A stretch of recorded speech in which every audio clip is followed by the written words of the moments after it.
Now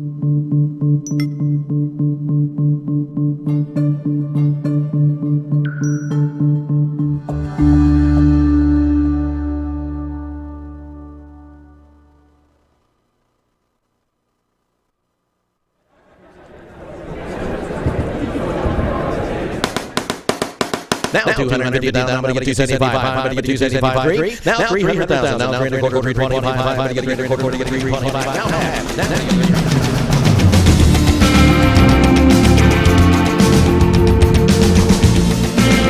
And hello from Dallas. Welcome to the Mike McGavel Jones Show. We are broadcasting live at the intersection of the North Dallas Tollway and the LBJ Freeway. I call it the center of the universe. Today, our guest is Beverley Bryann. Good morning. Good morning. You're a businesswoman. You're an entrepreneur. Raconteur. You name it. That too.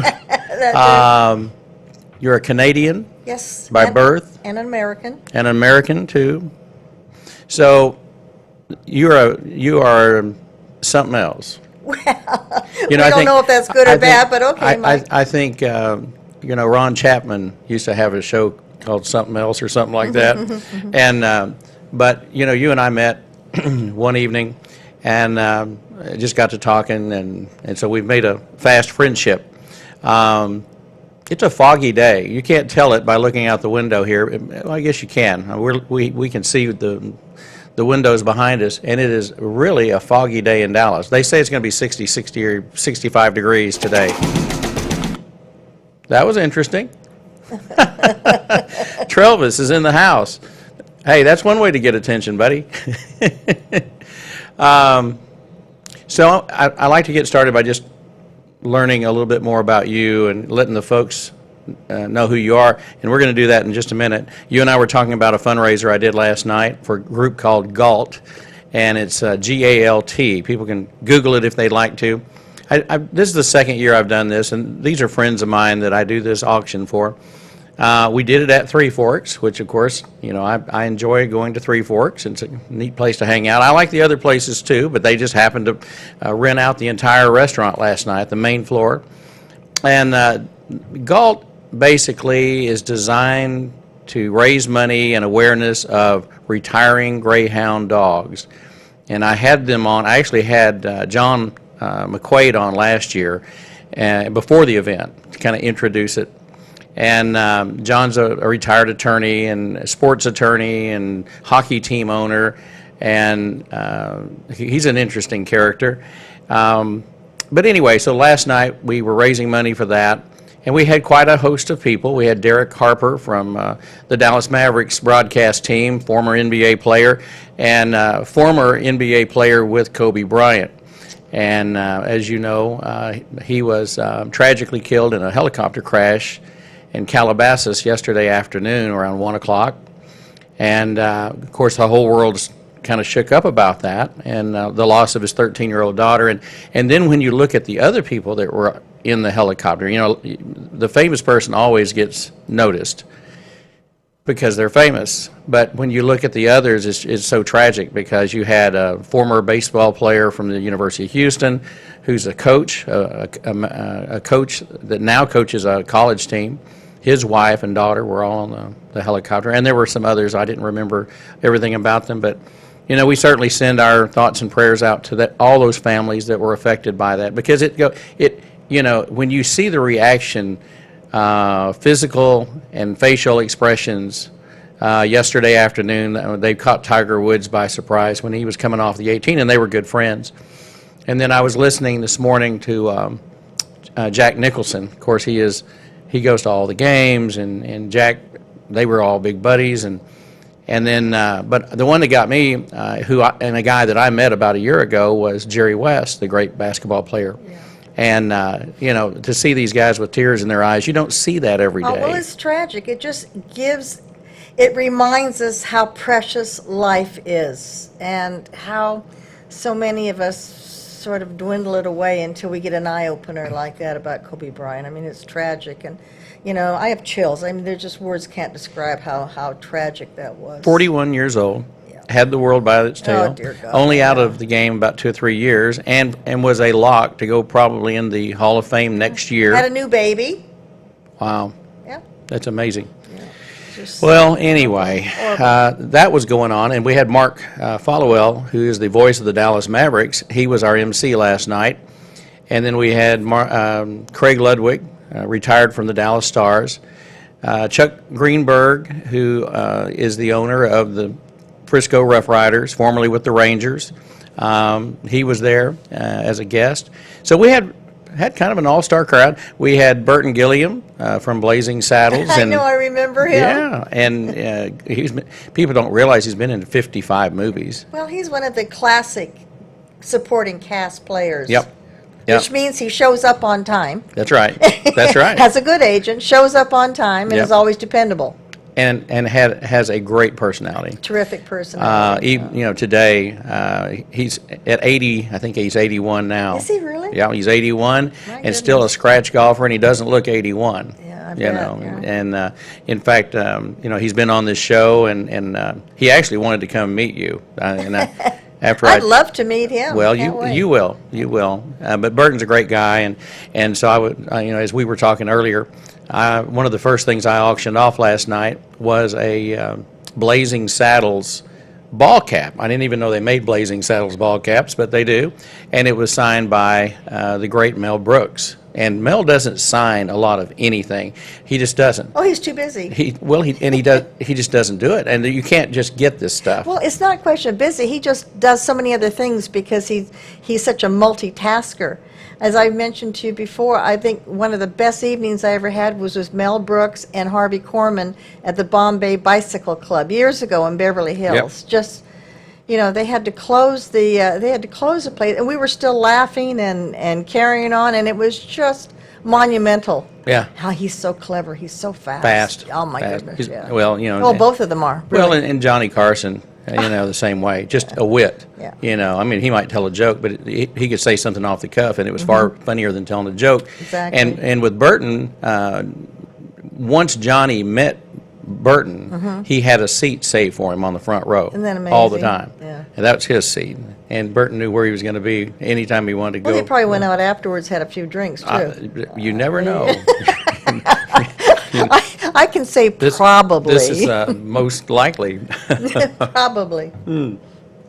So you've done a lot of things. We'll talk about, well,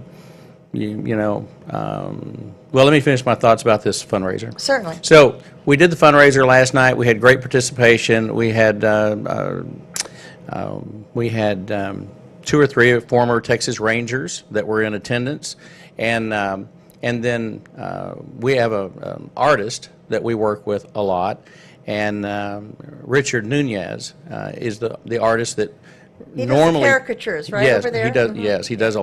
He's got a Sinatra piece that he's doing right now. Right. He had a Lincoln that I bought, and they used it as a model last night. And Jose Guzman, what used to be with the Rangers, he and his wife Christine were there, and they bought one of the. He sold 2 paintings. He offered one, and they bought it for a couple of $1,000s, and then and he's going to paint whatever they want. Oh, how nice. Yes, so he'll paint whatever subject matter. Right. Well, they have a picture of themselves when they were dancing when they first met. Really? Yes, and they were doing like, I don't know, Latin dancing. Certainly. Uh-huh. And so it's a fantastic image, and that's what they want painted. Nice. And then Richard said, well, since we're raising money, I'll do 2. And so we sold another one to someone else. And I don't know what they're going to do. But it was just a neat night all the way around. Now, do the proceeds go to housing these greyhounds that are going to be retired? How does that work? They do house, but they also find homes. I see. There's a lot of involvement in just placing them, Right. and you got to take care of them, they'll wake up and they have, it's just like, I'm not going to say it's just like any other shelter because I've not seen it, but I just know that they're receiving a lot of dogs from Florida, and they're trying to get them placed as soon as possible because they're closing these tracks all over the United States. Now, why are these tracks being closed? I think there's a combination of things. I think one, financially, Sure. they had a big track down in Houston, and it's been closed for years. And but the other thing is, when you have some of the pet groups that are anti running animals and pushing them to their limits. Of course, these dogs love to run. That's what they do. I mean, they live to run. Sure. They were created to run. And the greyhound goes back to, ancient times. If you look at some of the old statuary with the Sphinx and things of that nature, Right, you see those dogs. Those dogs have been around forever. So I don't know what's going to happen. Those dogs like to run, and they don't run real well downtown Dallas. No, they do not. So, but anyway, they're doing a great job finding homes for them, and it's a group I've enjoyed supporting and working with. And so, shout out to our friends with Galt and Three Forks and the luminaries that showed up last night to support. And we did a raise the paddle and also an auction and a silent auction. They did a silent auction too. So it was a great night all the way around. Yep. All right, let's talk about you. Oh, my goodness. Let's talk about Beverley Bryann.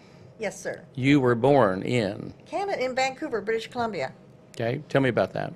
My father was a musician, and he played in the big bands, which is rather a segue into all the information in my book, because being raised in a show business family, my mother was a dancer, and she just kind of, her friends were either wives of musicians or performers themselves and so on. And then when I started working myself, I lived in Southern California, I went into the financial field. And so that way I could get off, at 2 o'clock when the market closed, and I could go down to the racetrack and hang out with all the old gals some of them were old to be my grandmother. Sure. And I was always the youngest one there, so Sure. that was great. And I remembered more. Well, let's go back to Canada. Sure. So, when did you leave Canada? 1959. You left Canada in 59. And what was the decision-making process that got you to Los Angeles? Well, there was more jobs, obviously, for musicians in Southern California, So because who- the studios were there, Yeah. the recordings were there. The home. It was the home of Harry James and Stan Kenton. My dad played with Ray Anthony, and all the big band. Everything was centered in Southern California. Sure, sure. So Well, you had that's the why. studios and everything. Right. So, where did you go to high school? I went to high school in Gardena, California. I'm very familiar with it.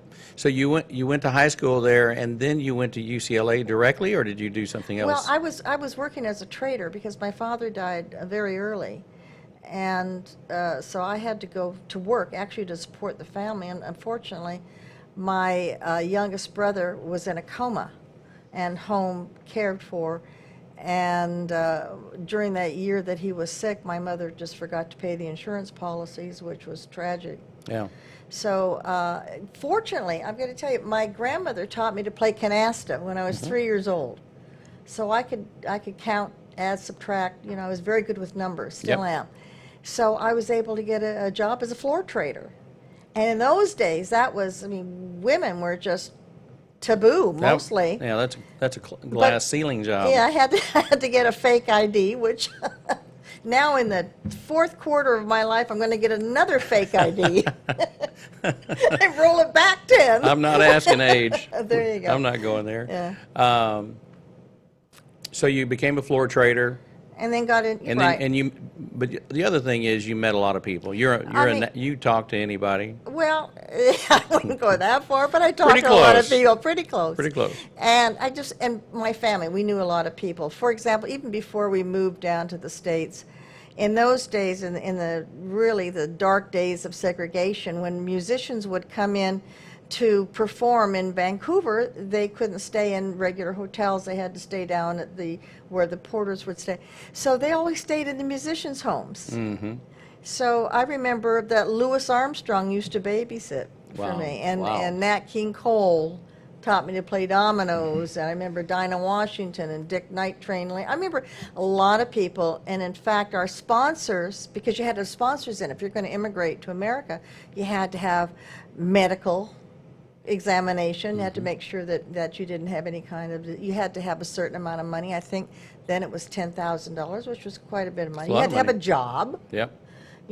So you had to have these things so that you wouldn't be a burden on society. Sure. So our sponsors were Pearl Bailey and Louis Belson. Wow. And they were just, great people. So that was kind of the genesis of the people who we knew down in Southern California. And of course, my mother had a few of her girlfriends who were, kind of starlets and script girls and working in the studios and so on, which is the genesis of a lot of the stories in my book. Having a good memory. It's a blessing and a curse, believe me. I believe that. I believe that. It really is. Well, that's funny. A lot of people say, they can't believe what I can remember, because I remember a lot of things. Sure. But my short-term memory is very short. Well, that's a sign of, Yeah, I know. Don't say it so loud. It might happen. It's true. It is a Yeah. sign. Well, Because I remember a lot of, just a lot of things from, I do too. from when we were in our 20s and 30s. well, I and so- remember things when I was 2, 3 years old. Well, yeah. I mean, Exactly. vividly, like wow. I remember one of my mother's friends called up one time and the gruff voice answered, "Hello." My mother's friend said, "Oh, well, is Pat there?" "No, taking care of the kids." "Who's this?" "It's Lewis." Hang up. I just couldn't be bothered chit-chatting. Yeah, I'm busy. Lewis. Yeah, And never Louis, always Lewis. really. Always Louis Armstrong. Great guy, sweet man. Just a sweet man. So you end up going to the track. And going to the racetrack, You- hanging out with all the Now- OBs, which was known as, the old broads. Yeah. Hanging out with them. Yeah. And I loved it because they Was had this so Santa many Anita? stores. No, well, Hollywood Park Hollywood mostly. Park. We went to Santa Anita every now, but Hollywood Park was the staple. Yeah. And I sat right in the turf club, right in the center lane, location. So who would you see there on a regular basis? Well, my best friend there was Errol Flynn's ex-wife, Nora Eddington. Okay. She was fantastic. By that time she had, gained quite a bit of weight, but still had a beautiful face with a beauty mark on it. And drank quite a bit, but just a lot of fun. And Desi Arnaz's new wife was there, Edie, and Dan Daly's ex-wife. All the ex-wives were there. All the ex-Hollywood wives that had been discarded for the younger models. They were all there, talking and complaining and just having a good time. Hanging out. And hanging out. Yeah. It was fun. Well, Hollywood Park, it is infamous. I mean, it was just known throughout the time I was growing up in Right. California, which was a short period of time, but seems like a long But, period of time. it was actually a social, it was a social era too, because a lot of people just went there just to meet people. They didn't go to gamble. Yeah. Yeah. So, but it was fun. But you learned a lot. Nora Eddington and I became so close, and I heard so many Errol Flynn stories. And, one day I just thought, wait a minute, I'm going to put all my stories together when conversation was actually an art, which was before the millennials would sit with you, and just go like this. It was really funny yesterday. I was attending church at Highland Park Methodist. And I sat down, and these 4 family members came in behind me. It was the mother and the daughters. Sure. They all sat behind me, and I just turned around. And before they could even sit down, by the time they sat down, all 4 had their phones going. They were all texting and. Oh, yeah. I mean, it's amazing. It is and amazing. why don't people dress for church anymore? That's another issue. Why don't people get dressed for church? All I right. mean, they look like they're going camping. In What's fact, with that? in fact, I turned to my right, and the 2 guys sitting over there looked like they were camping. There you go. Yeah, they may have had the old ranch wear out. Yeah. Now, I don't know if God discriminates, but I got to think there's got to be a certain amount of reverence and respect. You know how I'm I dress. just You saying. know how I dress. Well, This is yes, kind I of do. my natural thing, and so that I haven't changed my style. I'm going to continue. I'll be one of those guys wearing a tie, and they're going to go, "Look, buddy, you're on the beach." But see, my problem is, and I'm like you. I think if you're going to be on an airplane, you don't take your shoes off. You Oh, don't. dear God, I mean, is that I awful? find Oh, it my gosh. amazing, and What's people. with these animals coming on? Well, service dogs and All service animals. But they're not just dogs anymore. Don't they have ponies and parrots and? Well, they're starting to create restrictions. Oh, okay. Yeah. Yeah, but, they drew the line at giraffes. But wasn't that something? Yeah, Think about it. I don't like it. I don't like it. I mean, that's just a personal preference. I don't, and I understand some people need If their you're animals. blind, you need a Well, seeing eye and dog. they're usually paying extra for that. Totally understand that. But I find that, a plane's small enough anyway. But did you see that iguana that they had? It was either a lizard or an iguana. Someone had pet iguana. I miss the I iguana. saw, I saw it someplace. I kind of just went in and out. Oh my goodness. All right. Well, we just live in a different time. And is that time a better? We could have a debate about this. Is this a better time or is it not so good a time? I think the older you get, The more the more judgmental you get. the more we don't identify with. Okay, because I watched the Grammys last night, and I actually recorded the Grammys because I couldn't be Sure, you're at the home. event, I was at uh-huh. the event, but I was curious, Right. and I didn't understand the music. I mean, I've got a 26-year-old daughter, so I hear a lot You're of stuff. rather hip. I understand that, I'm right. sort of hip, Right. but more not. But when More not so hip. but when I'm watching the Grammys and it's so much on the rap side now, and I don't have any problem with rap. If it's understandable, I'm fine with it. I'm kind of an R. Kelly fan myself. That kind of There you go. R&B. Well, then I we love had, R&B. and then yeah. we had, now Alicia Keys does a great job. I think she's a calming balance and a, Right. I mean, she tries to be. In a frantic world. Well, I mean, she definitely has her politics. I mean, I've seen her march in Washington, and here again, I don't hold that against anybody. You've got your beliefs, I got my beliefs. Have them. Yeah, X works for you, Y works for me. That's so right, on. but I I'm not understand. gonna hold that against you. Then they had Tanya Tucker get up last night, and she won the Grammy for best song or best song or album. I can't remember which. Of course, I went to her 60th birthday party last year in Nashville, and she's rewriting her history right now. Oh, really? Oh yeah. I've known her, over the She's years. deleting a lot of things. Well, I'm isn't not it? saying she's Kinda deleting. embellishing. How a lot about of maybe things. she's just reinventing herself? Well, Let's go that okay. route. All right. Because she looked like she had it together, and a lot of these folks that we know, and maybe even some of us have gone through a lot of things, whether it's alcohol, drugs, or whatever. And she certainly had her challenges, and Glenn Campbell was one of them. And Right. I remember a story about them in one of the dressing rooms on a it's I clothing store it's in Beverly Hills. probably crazier than that. You're right. But anyway, it was good to see that she's making a comeback and won a Grammy, and a lot of congratulations. And they let her perform. There were almost no country acts there, which that was noted by some That's people, interesting. that there was almost none. I You think know, there were Cyndi two. Lauper looks pretty good too. Yeah, she did. She did. Yep. And then they did the Prince. Dedication. Yeah, or they whatever. did. They did a Prince presentation, and I thought it was very well done. I like productions. But I just some of the music I just don't quite get, but everybody seems You to know be what? Mike, clapping along. I think we're not supposed to get it. Is that it? I think It's top so. secret. I think so. Well, I used to like Lawrence Welk too. I got to tell you, musicians never liked Lawrence Welk. Did you know that? Why is that? Because his arrangements were so simple Oh, and somewhat pedestrian.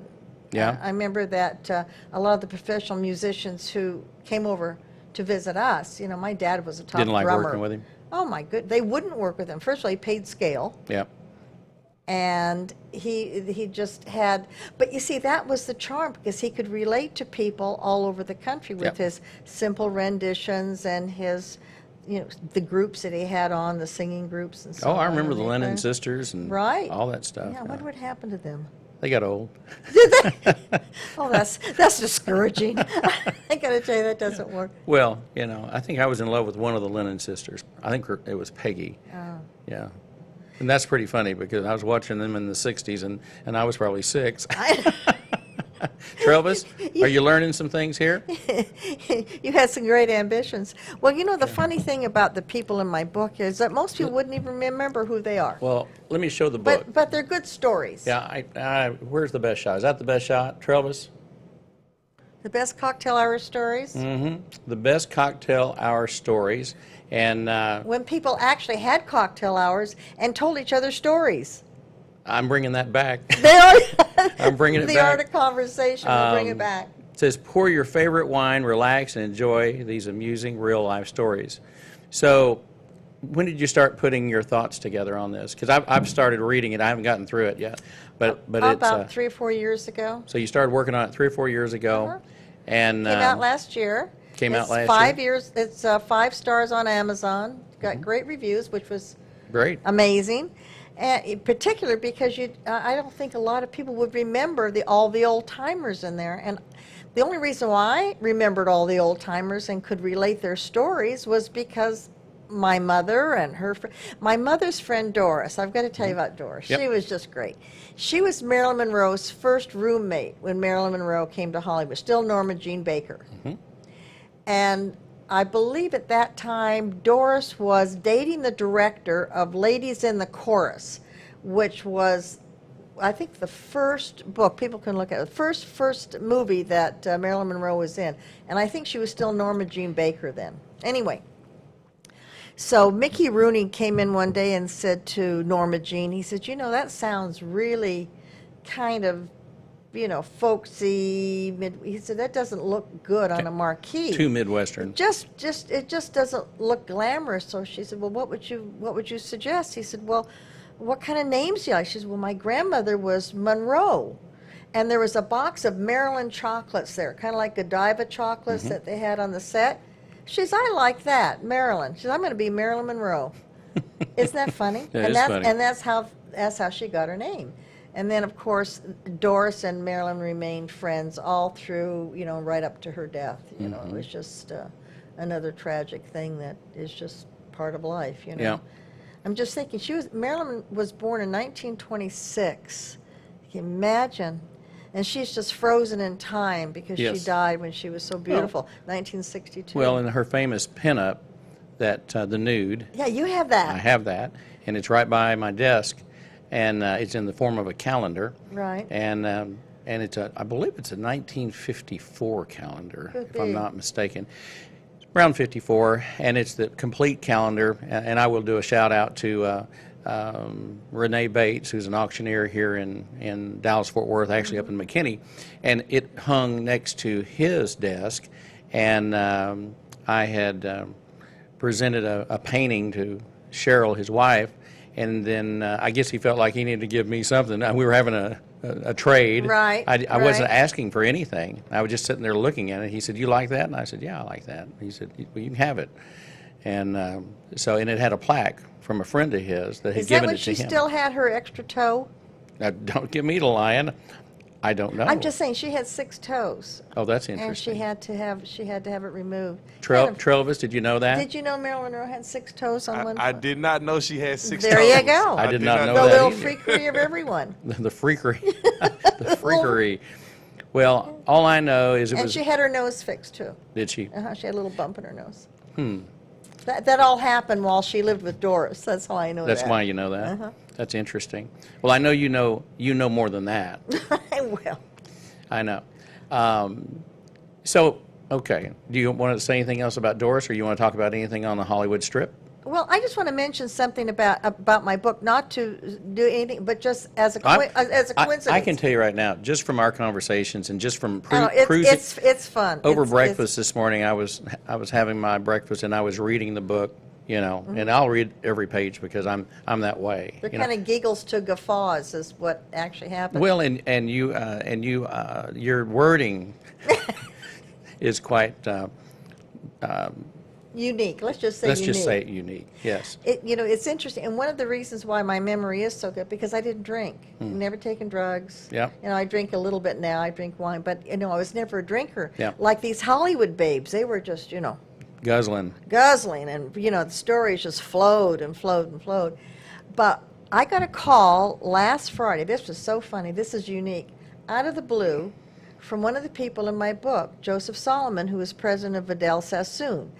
And his story on his business model is taught at Harvard and Wharton and all the top business schools because he launched Vidal Sassoon Products on $25,000. Became a company that sold out to Procter and Gamble for $60-70 million, and he did that on 25,000. So the call I get is from Joseph. He said, "I'm in your book," and I said, "Excuse me?" He said, "This is Joe Solomon." I haven't talked to him since his wedding at the Bel Air Hotel in '86 or '87. You know, he married a young wife, and she wanted him to separate from himself from all the people he knew, and moved out of town and so on. But anyway, and he called, and somebody read my book and read that he was in it and called him, and that's how he got to me. So, and then the land of coincidence, isn't that something? Sure, sure. So you have a lot of memories and experiences. We've talked about Clark Gable and Broderick Errol Flynn and right. Broderick Crawford, because they all had very. Well, they have personalities. That's back when stars did. This one, stars had personalities. I kind of looked. And they weren't in rehab, and they didn't have 3 or 4 agents. They didn't have financial advisors, which was probably why they were all, you know, always actually not in great financial positions. But it was just a whole different world. It was a different world. Well, you had the studio system too. Yes. And so if they did get in trouble, they usually covered it up. They covered a lot of stuff up. Oh, had to. Well, they had to. And the magazines were coming out every day. You know. I remember Doris said that she went to 3 of Elizabeth Taylor's weddings. 3 of what, 8? I think, well, if you count Richard Burton, maybe it's 6. She married him twice, 6 or 7 she married Well, him according twice. to people I know, that counts. Well, oh, all right, fair enough.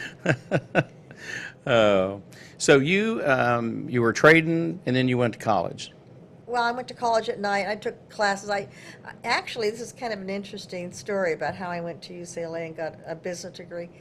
And I had met Senator Hayakawa, who at that time was the tap dancing Japanese senator from California. That's funny. Oh, I remember Hayakawa. He was a great tap dancer. He used to go with Bob Hope and on the USO trips. Various things. Yeah. Anyway, terrific guy. And when I met him, I was doing seminars for various real estate investor groups for limited partners.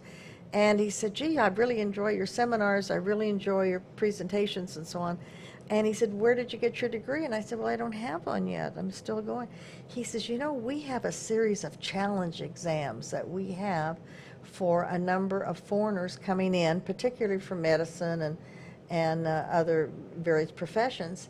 He says, "How about if I line you up to take a number of challenge exams?" He said, "I bet it'll cut off 1.5 years or 2 years." Well, because I was working 100% and had a family to, you know, to support. That sounded great. So that's how I got my degree. Maybe I would say 40-50% was all on challenge exams. So I did a lot of reading, needless to say. And you were involved in mergers and acquisitions. In mergers and acquisitions, I was one of the first people who said Perrier would never work. How's that? Why? Because my reasoning was, I'm thinking, well, why would you buy water from a country where the water's so bad they have to drink wine? Well, I mean, just one of the mistakes. You may have missed out on that one. I think I did, yes. I compare that to when I was in radio. And this has been, it's going on 40 years. And it will be 40 years next year. Is this the woulda, coulda, shoulda story? Pretty much. Okay. And so I'm sitting there, and I'm checking out the records. Of course, we were receiving records back then. Right. And for those of you, like the big 78s? You millennials, well, we were getting the 33s 33 and and the a 45s and the 45s. Well, you know, you would get these demo copies. And we were bombarded with demo copies from all these publishing companies and recording companies, and you'd put it on and you'd listen to like half a minute of it. I mean, you knew within 15 seconds if whether you could you stand liked it. Or not, right? And I was just going through this stack of records. You know, I'd stacked so high. And this one guy comes on. He's got a folksy kind of sound. And I said, "This guy's never going to make it." And I threw it over in the stack, and of course it was George Strait. Oh, was it really? Yeah, I can still remember like it was yet. And the song was Unwound, which was like his first #1, and he was like at the top of the charts before you knew it, and then it just constant and ongoing. And in fact, I'm doing an auction in Austin next week for a charitable group, and one of the things we're selling is a trip to Las Vegas to his show. meet and greet, signed guitar. Nice. And it just sold at another auction for $400,000. Wow, that's amazing. Isn't that crazy? Oh, that's yeah. that's Guy's never great. gonna make it. Well, that's, isn't that, it's, music is so important. And, you have a shoe shine stand downstairs in He's the doing my lobby here. boots right now. I got to tell you, I told him, I said, are you playing Johnny Cash Got Rhythm? Because it talks about a little shoe shine boy and they got rhythm. He said, never heard of it. I said, well, I'm not a big country western fan because Buddy Rich, who was a great drummer, Great friend drummer.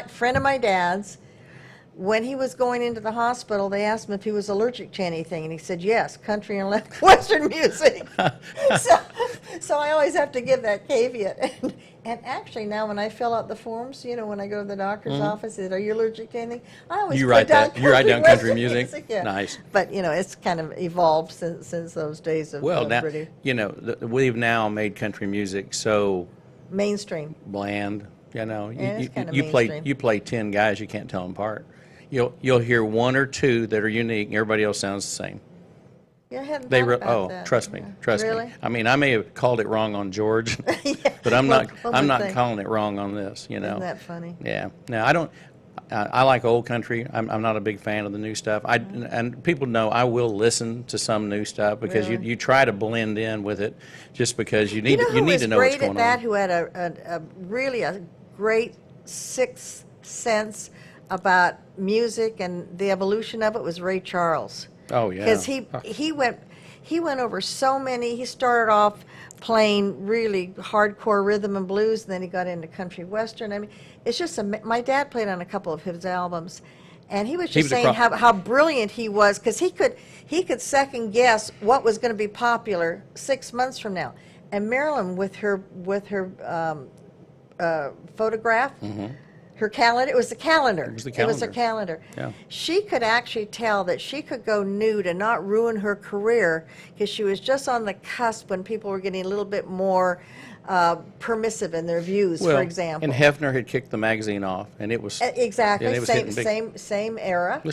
She was the first cover. I know. Isn't that amazing when Yeah. you think about Which it? legitimized her as a star. Right. Yeah. I went to her auction in the year 2000. I was able to buy a lot of things there, and it's just very reminiscent of an era gone by. Well, and you think about what Debbie Reynolds did. Of course, Debbie Reynolds loved to collect. She was the ultimate buyer. I mean, she would spend her last dollar to buy Judy Garland's shoes. Right. And then to see her go so fast the way she did, and then and unnecessarily. Unnecessarily. And then her daughter, very shortly thereafter. Amazing. I've got, well, again, it's just a whole new world. It's a whole new world of managers, agents, therapists, life coaches, Yes. and rehab. Yes. And it's just, it Yeah, is what it is. it is. But I got to tell you one thing about Nora. She used to take pictures, photographs, and she had albums and albums and albums of, she met Errol. Did you want to hear about this, by the way? I didn't want to take up your time. Oh no. I love the stories. Oh. And when you have a good one, you just need to just hop in there. I kind of get enthusiastic about it because So they're so before you different. start on Errol Sure. Flynn, you mentioned Buddy Rich. Right. And so if for people who don't remember Buddy Rich, you should Google him, look him up. Of course, Johnny Carson loved him, yeah. just loved him, and Johnny was a drummer. He had his they did a 60 minutes interview with Johnny years before he passed, and I remember him being with Buddy, and Buddy was just phenomenal. Oh, he was an amazing drummer. And he used to sit in sometimes with Doc Severinsen when he would do a guest appearance, and Yeah. Ray Brown, and all just a great musician. Well, It's fantastic. here's the way the world goes. This is so funny. I was a big Doc Severinsen fan, and Tommy Newsom, Right. who just passed Right. this last year. Right. And so my buddy, Scott Swinson, and who's also a business partner and teaches at our auction school, and a great auctioneer in his own right. Scott invited me to go down to let's see, where do you invite me? To Mexico. We went to Mexico. I'm trying to remember where we were, and I'll think of it. It's a community, and it's about 25% U.S. expatriates. Like Rosarita Beach down there? Was that what you're No, thinking of? it's in the mountains. Oh, okay. I'll think of it. San Miguel Yeah, Allende. that's it. So we went down there to do an auction, a fundraising auction for the poor children. Right. And So one night while we're there, we're going to be there 3 or 4 nights. We took a little vacation, and we were staying in a mansion, so it was just a great setup. And the folks that owned the mansion, they were from Austin, so it was just there's the connection. We go down there, we go into this little dive bar, and we're going to have some drinks, and there was some live music. Here's Doc Severinsen playing with all these 20-year-olds, and just playing up a You storm. know, he was a surgeon. Did you know that? I did not know that. Yeah, and he started his career in medicine, always enjoyed music, and said, you know, life's too short. I'm going to do what I want to do. I'm going to do what I want to do. But yeah, he was actually an MD. Well, so we go to the auction that night. Guess who the honorary chair is? Doc Severinsen. No. Yeah, so we got, Scott, and there's a picture of me and Scott and Doc on my Yeah, he was on my a funny website. guy. He was a funny. Well, he was funny guy. hilarious because he knew how to play off Johnny. Right. He knew how to set Johnny up. Right. And that's not the last of this story. There's another connection here. So get this. This is awesome. So Burton is telling the story about how, they enticed him to come back out to Hollywood to try out for, not even try out, they wanted him. Mel Brooks decided he was going to be in Blazing Saddles. And Mel called to talk to him, and he says, we need you back out in Hollywood. And he was a fireman, wasn't he? Yeah, Fireman here in Dallas. Yeah. And went to Woodrow Wilson High School. And in fact, last night something came up. They were going to write. Somebody wanted to write him a check for something. He said, "Write it to Woodrow Wilson High School alumni." That's You know, nice. yeah, he's a good guy. And so anyway, he's telling the story, and he told it on the podcast here, how Brooks called him and wanted him to come out there, and the phone rings and the captain answers the phone. The captain says, "Burton, some guy named Brooks on the phone." He goes, "Yeah, right," and hung the phone up because he thought it was a gag. He thought the other firemen were playing Right. him, and said he called back about 20, 30 minutes and said, "Burton, this is Mel, and it's really me, and I really want you to come to Hollywood." And he said, I'm sorry, Mr. Brooks, I can't come to Hollywood." He said, "I've already used up my vacation when I did Paper Moon." And he said, "I make $12,000 a year as a fireman here in Dallas, and I've got a wife and family to feed." And he said, "I just can't afford to come and take any more time off." He says, "How about if I guarantee you $12,000? Nice. So he was guaranteed more Then his whole year. than his whole year pay, and that's what made him go to Hollywood. Well, they put him in first class on a plane to California. The guy sitting next to him, they get to talking, because Burton's going to talk to anybody, and come to find out it's Doc Severinsen's agent, Oh, how and handy. and that's what set him up to know Johnny. So the Interesting. circle That's it's just I can tell you a story you don't know yet Okay. about. I was sitting one time in I call it the Shakespeare seat, to be, yes, or not to to be. Yes, I got it. So, I mean, I'm not that slow. and next to me was this really heavy set, kind of funny looking guy with a ponytail and balding. And we started talking. And he says, "You don't know who I am, do you?" And I said, "No." He said, "I'm Marlon Brando." I said, "No, you're not." Wow. "No, you're not." He said, "What do you mean?" I said, "I know Marlon Brando. I've seen Marlon Brando." You're no Marlon Brando. So I wasn't quite that, I'm Canadian, we're always polite. But I said, "No, you're not Marlon Brando." He had to take out his driver's license prove to you he's show me Marlon he was Brando? Marlon Brando. That's funny. It's funny. And so just to follow up on that, so we got off, we took the same car, we started talking, having a great time. And we went into the El Padrino room at the Beverly Wilshire, where he met someone who was picking me up to go to a seminar. Well, what happened was he commandeered the person and the car that I was supposed to be using to get to a business meeting. The two of them went to Santa Barbara. Both ended up someplace, when I guess the French don't think that drinking and driving is all that tough, And they were gone for 3 days. And so, the business people, they said, "Well, where's our car that we sent for you?" I don't know, Marlon Brando's got it. Yeah. Convince them of that one. Marlon Yeah. Brando took it. Yeah, true story. That's funny. Anyway, but they did charge me, by the way, by the day. Oh, nice. That the car was gone and the driver. Life, Wow. right? Anyway, Yeah. way it goes. Where do we go I from know, there? I know. Let's go. Let's talk about the stroke of genius. Okay, go. Who's the stroke of genius? Well, I remember. I know who it is. One of Errol Flynn's best buddies, the only guy that visited him in Spain when he was ostracized by Jack Warner. And I'll kind of back up to kind of go over that. Look. Okay, I'm just gonna surprise you. You remember my short-term memory? Yeah. Okay. Fair enough. It's catching up. All right. One day, I'm shopping in a lingerie store in Newport Beach, and a gal comes up to me, one of the older gals, and it was Laura Scudder, who used to have a potato chip empire. Right. And so Laura Scudder said, "You know Nora?"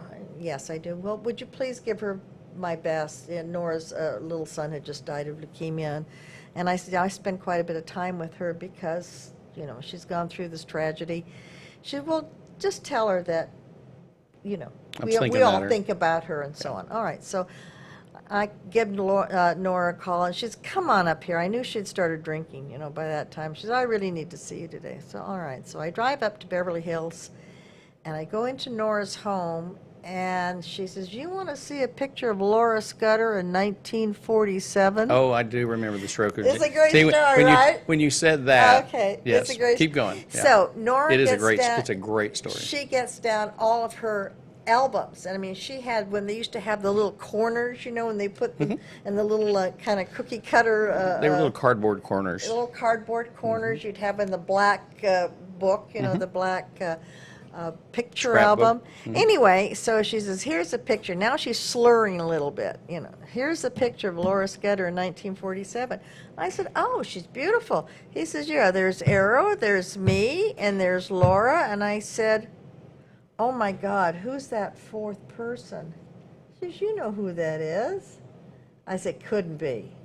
She says, "Yes, it is. It's Albert Schweitzer." Albert Einstein. Oh, I'm sorry, not Albert Einstein. Albert Einstein. I apologize. Albert Einstein. Albert Einstein and Errol Flynn were best buddies. And I've got some great stories about Albert Einstein. And I bet nobody knows that. I don't think so. Because I've never heard that. And, I mean, they were really, really close. And Albert Einstein was quite a ladies' man. And, of course, Errol Flynn had an abundance of ladies. So, you know, it kind of fits. They were running buddies. They were running buddies. And when Arrow had really infuriated Jack Warner because he had taken one of Jack Warner's girlfriends, Warner and Brothers, so on, so on. Retaliation. Absolutely. And he's one of and their. he was under contract. Under contract. So he ostracized Errol Flynn to Spain to make spaghetti westerns. And by this time, he and Nora had been divorced, and Nora's father was Errol Flynn's agent and executor. He was an ex-sheriff. He was the undersheriff under Eugene Biscaluz in Los Angeles County. So he was well known, and so Arrow was in Spain, and Albert Einstein was one of the few guys who would go and visit with him. Hang out with him? Hang out with him. I mean, why not, right? Well, Einstein didn't have anything to lose. That's very true. That's very true. But then, as I told you, there's a story about be careful who you marry. Yes. You want to tell it? Oh, I'd love to. Why don't you tell that one? And just so people know, what I'm planning on doing with Beverly is do a series of shows, because we got enough content. We got so much we could do to 3 or talk 4 about. shows. So I tell this story, and then we'll close this one out, and then we'll plan for the next one. Fair enough. It's, as most people know, and Travis knows, we wing everything here. We don't want to look overproduced.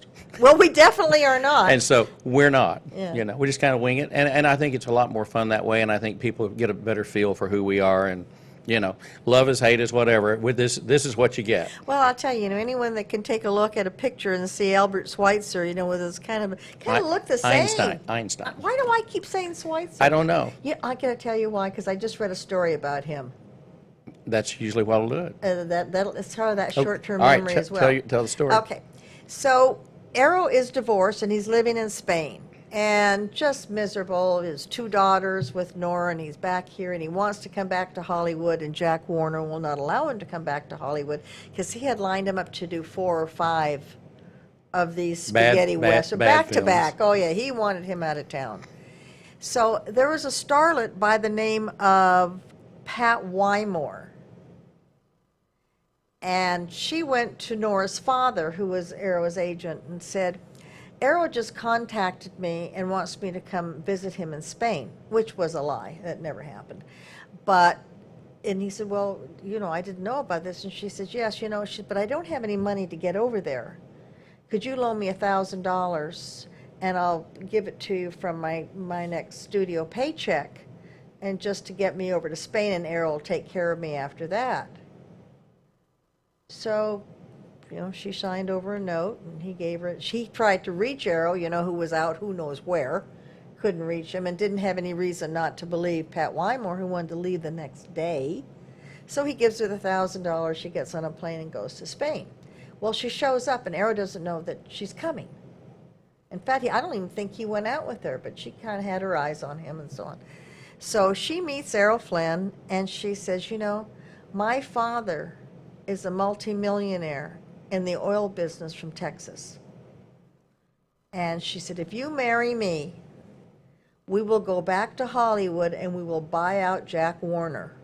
And take out Warner Brothers. And you will now own Warner Brothers. Well, he's kind of in a stupor. I don't think he's all that sharp at this time anyway. Well, anything sounds better than being in Anything Spain. sounds better than being in Spain, exactly. So 2 days later, they get married. And so he's busy packing. He's so excited about going back to Hollywood. And she said, well, we have to send out the notice about our marriage. She said, oh, no, we don't have to do that. So whatever was in his mind. She said, oh, yes, we do. We have to send out a notice because we can't go back to Hollywood without people knowing that we're married.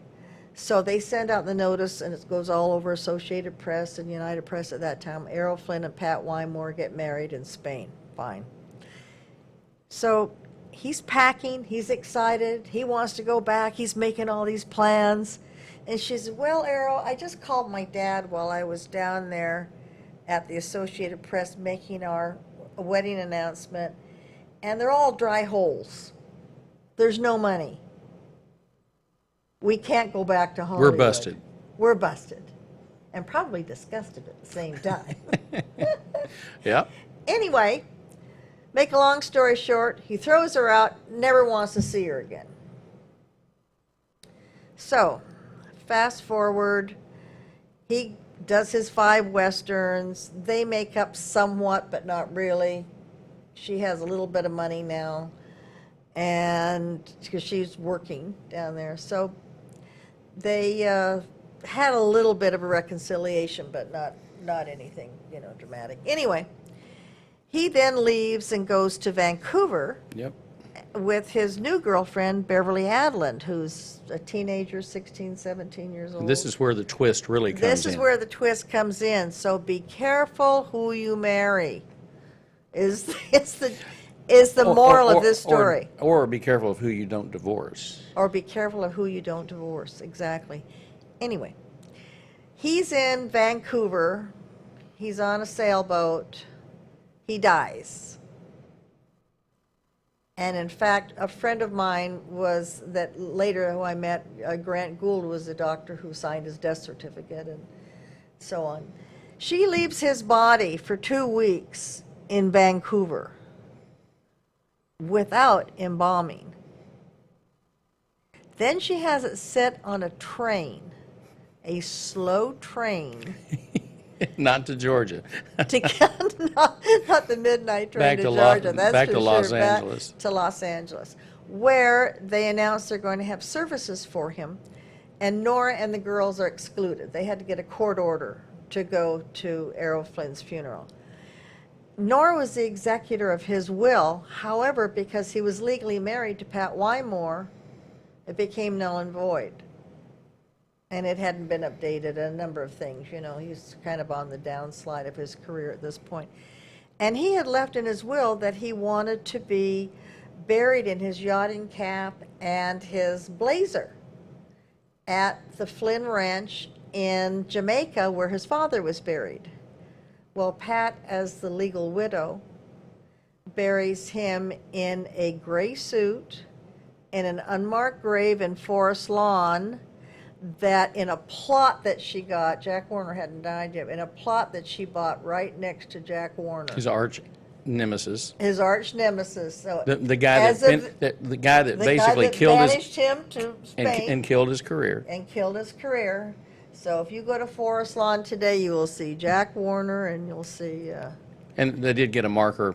Oh, and 20 years later, 30 years later, I was at the Cock and Bull, which was one of the hangouts for all the old gals. And I think they liked me because I was kind of the designated driver. You know, I was maybe younger than a lot of their children. And you weren't the big drinker. And I didn't drink at all then. You know, maybe grapefruit juice or something. Daytime, I mean, you can't drink in the daytime. Tell them that. I've been to Hollywood. Yes, Yeah. okay. Anyway, James Bacon came in, and he had a story that was running that day about how he has discussed this with Pat Wymore, and she had agreed to put a marker on Errol Flynn's grave, After 25, 30 years. at least. And so he came in to tell Nora that. And what did she want on it? She wanted to Errol loving husband and But he was not. and father, which he was not, and father to Rory, can't think of the second girl's name, and Sean, who was Pat Wymore's son, who was killed in Vietnam, but it really wasn't Errol's Errol's son. son. But that was the trade-off, and that would be. Yeah. If you'll that do would be this his for me, great- I'll let you put a stone out exactly, there. Yeah. Which was kind of an interesting day, and James Bacon was just a great guy. He was just kind of always up on everything. Columnist. Columnist, Yeah. and Kind of like Army. Kind of like Army. And they used to go from, well, the girls would start out, the girls, for lunch at Scandia. And then and this was Donald O'Connor's ex-wife and Nora, of course. I'm trying to think of Edie Ornez and a few of they start out there at Scandia, and then they'd work their way down 2 or 3 o'clock. They'd down make to their way Cochran. down You know, it was easy. It was walking Yeah. distance, you know. Well, so that's back in the kinda where day. That's back in the day when it really was a town. It was a town that they all frequented the regular places. Oh, I remember Gwen Daly. Dan Daly was, a great dancer, and I said, my gosh, you really love hoofers, you know. And she said, yeah, but Dan likes the hookers. She said he always used to want to go play poker. So I followed him one day. It was on a Thursday night, and he was playing poker. So they went. So she's telling this story about how she goes down. They had a place, I think it's called the Japanese Gardens on Sunset. I don't know. It was kind of a motel kind of thing. Yeah. So she went to the manager and said, I'm Gwen Daly, where is my husband? Oh, he's up there. She gave him some money, whatever it was. So she knocks on the door and says, maid service. And he comes to the door and she grabs his pants because they're sitting there on the chair by the door. And leaves. And leaves. Just leaves. Nice. Hollywood Yeah. at its finest. Yeah. Well, the second time they went back together again after that, so they're living in Woodland Hills in kind of a ranch kind of place. And he said he was going to go down to the mailbox. He didn't come back for 3 or 4 months. Someone picking him up down on the street. Took him away. Yeah, took him away. Beverley Bryann, your story is The Best Cocktail Hour Stories, Volume 1, an amusing collection of life stories. Enjoy your favorite wine. You can drink your favorite wine and read some great stories. Read some and funny look, stories. And I mean, we've got everybody in here. We've got and I'm looking at a list here. You've got Marilyn Monroe, of course, Howard Hughes. Oh, Howard Hughes got some great stories. There's some great stories. Orson Welles. Oh, yeah. You and I talked about that. Mickey Mantle, Charlie Finley, Mae West, old Hollywood, and some of the newer Hollywood. You've got a great story about Roman Polanski, Right. who's a very controversial figure, and that's why I want to have you back on. Everybody from Joe Namath to Aristotle Onassis. There's some great stories in here. So anyway, if you'd like to pick up a copy of the book, I know that they can go to Amazon and get a copy. Or Barnes and Noble. Uh-huh. Yeah. Okay. Barnes it's and Noble. just- it's just And fun. we've got a great Barnes and Noble right over here off of Loop 12, actually Northwest Highway. Yes. And so check that out. And we'll talk more about what you do as a business in our next discussion. Do you want to? Thank you. We'll certainly be happy to do that. Why don't you tell them what you do as we wrap this up? Well, I have a financial background. Right. And so I was recruited by the largest insurance organization to actually give seminars to people so that they could get the best value, the best coverage, the best interest rates, and so on for these Because various financial products. they're so large, they have the ability to tap into all these institutional groups. I've got to tell you, I was so surprised when I first started, and after I got my license, I was a year and a half before I went anywhere. Well, and that, actually, when we first met, we were first off, we talked politics. Right. And then the second thing we Right. talked about was the financial stuff. And then we got into, then the book came up And then afterwards. This was interesting because I didn't work with anyone until I was recruited just because of my financial background. And then I discovered that you just don't have carriers with rates and this and that. If you're large enough, you can go design your own products. Right. If you find somebody has a better segment or a better twist to whatever policies they're putting through. Just for example, the company that I'm with, we can put financial products that formerly only $100 million funds could enter. And now average people can enter them just because of bundling and financial Yep. strength. So I think that's important because, people, here's the thing. Here's the good news and the bad news. Just like there's an old joke by, I'm thinking Woody. Remember Woody Allen? Remember Sure, him? of Remember course. his favorite movie, Mamma Mia? Yep. Yeah. Nice. Anyway, I remember he said that he went to a hotel in the Catskills one time, and the food was terrible. These two women were sitting down, and they said, "Gee, the food is terrible." And the other woman said, "Yeah, and there's so little of it." So, and the portions are so small. So here's the thing: we're living so long, which is great. We're not living in our 60s or 70s anymore. We're living into our 90s. Yep. And what's going to happen if we only have money till our 80s? We're going to run out of money in our 70s. That's an issue. So Yeah, anyway, that's yeah. kind of the things we address, Yep. which I feel with the background that I have and having to go to work and support my family because we weren't covered is something that's Well, really important to me. And your mother lived with you forever. Till she was 93. Yeah, till she was 93. If someone wanted to get a hold of you and visit with you about their finances or instruments, things that you could do to help Getting them, the highest yield, high et cetera. yields. Yeah. How do they get a hold of you? I could leave you my number. Sure. Can I do that here? Of course. Tell them. 972-684-0120. That's my private line. Say it one more time. Again, 974-684. 972. I'm sorry, 972-684-0120. Well, thank you, Beverly Schweitzer. Isn't that just too funny? That is funny. That's funny because we've talked a lot about Albert Einstein, and you never mentioned Schweitzer up to Well, that I time. just told you, just one little, you just read just something? one little segment. I'm also taking courses in divinity. Why? I don't know. I think when you get to the fourth quarter of the Super Bowl of your life, You start looking at everything. you start looking at, because that's just the way it is. You And- reflect, and you're trying to figure some things out. And I think the word Bible is background information Yep. before we leave Earth. Yeah. So before leaving Earth, Bible. So I started taking that, and so the stories we have are about missionaries in this class. So anyway, Albert Schweitzer came up, so that's why I mentioned Schweitzer instead of Einstein. Very good. And I have to apologize to Dr. Schweitzer, Oh, you'll be fine. who did not hang out with Errol Flynn. Let's just make that clear. Let's make sure of that. Yes. Well, folks, I've enjoyed this hour. It's been great, and it's been fun getting to be with you and spend some time together you. and break a glass of wine out every once in a while. And I very much appreciate you being here. We've got other things to talk about, and I look forward to doing that on an upcoming show. Oh, we'll have some So fun. for Beverley Bryann and Mike McGavel Jones, it's been a great show. We've enjoyed it again. We hope you have a great week. It's not clearing off yet, but it's supposed to here in Dallas. Got some Texas stories next time. We'll hit the Texas stories and some Howard Hughes and maybe a little more detail on Marilyn That's why I Monroe. love it here. It's a land of big hair and big buckles and big cars Yes, and other things. and other things.